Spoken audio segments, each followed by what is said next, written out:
Selamat sejahtera. Okey, hari ni Cikgu Iza nak buat ulang kaji bahagian bina ayat dalam buku OMG muka surat 150. Okey, latihan 6 ini termasuk dalam cakupan peperiksaan semester 1. Okey, di situ arahannya dia suruh kamu tulis 2 ayat bagi setiap perkataan di bawah. Okey, kenapa dia jadi macam ni? Kamu ingat lagi tak? Saya pernah cakap ada italing, ipepet. Italing bunyinya e. Ipepet bunyinya e. Sebab itu, contoh macam rendang, rendang. Ejaannya sama, tapi dia punya bunyinya lain. Dan dia punya maksudnya sudah lain. Okey, saya teruskan dengan dia punya ayat yang pertama ya. Okey. Yang pertama, cerah. Maksudnya tidak hitam, agak putih, berkenaan dengan kulit. Okey, maksud dalam bahasa Mandarin, pi fu liang li. Okey, dia punya ayat. Kulitnya kelihatan semakin cerah sejak menggunakan produk kecantikan itu. Okey, boleh faham Yang ini cerah berkaitan dengan kulit. Okey, seterusnya yang kedua, cerah yang kedua, maksudnya baik, bahagia, elok. Okey, contoh dia punya maksud dalam bahasa Mandarin, Mei hou de wei lai. Okey. Lebih kurang lah saya sebut Okey, seterusnya tengok dia punya ayat. Kita harus berusaha dengan gigih untuk menjamin masa depan yang lebih cerah. Ini cerah masa depan. Dia punya maksud. Okey, boleh faham Okey, ini bunyinya sama, cerah, tapi dia punya maksud dia berlainan.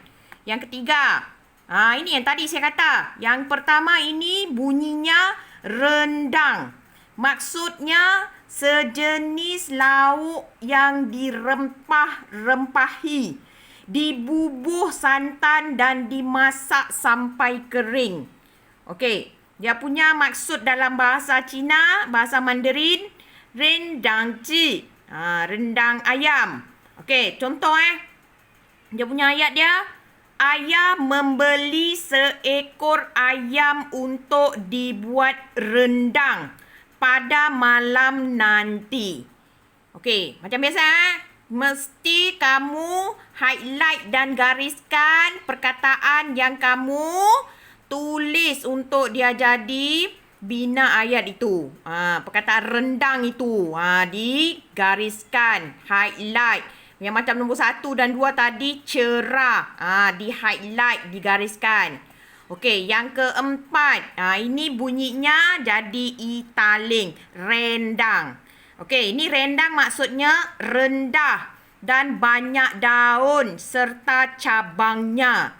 Maksud dalam bahasa Mandarin, kuaji. Okey. Lepas tu dia punya ayat dia, Pak Cik Faizul berehat di bawah sebatang pokok yang rendang di tepi sawahnya. Ini selalulah rendang. Okey, kamu kena tengok dia punya ayat dia. Okey, ejaan sama, bunyi dan maksudnya berlainan. Okey, terus yang kelima, bernas. Okey, maksudnya subur dan banyak hasilnya, iaitu contoh tanaman padi. Okey, dia punya maksud dalam bahasa Mandarin, si di hen tuo chia ko. Lebih kurang saya ikut ejaan dalam dia punya tulisan tu. Sebutan saya lupa sebab saya dengar dia punya bunyinya nanti bila dah macam ni saya dah lupa. Minta maaf banyak-banyak. Okey. Lepas tu tengok dia punya ayat. Petani itu berasa sangat gembira apabila mendapati padi-padinya sungguh bernas. Maksudnya padinya subur dan banyak hasil. Okey, boleh Nanti kamu mesti tulis ayat yang sama je, senang. Kita nak periksa senang. Okey, seterusnya bernas yang kedua maksudnya berisi. Okey, iaitu apa? Percakapan atau ucapan. Tulis semua maksud tu kamu tulis dalam buku. Maksud dalam bahasa Mandarin pun sama, tulis dalam buku. Okey, maksud dalam bahasa Mandarin. Tui ha ho yang jiang.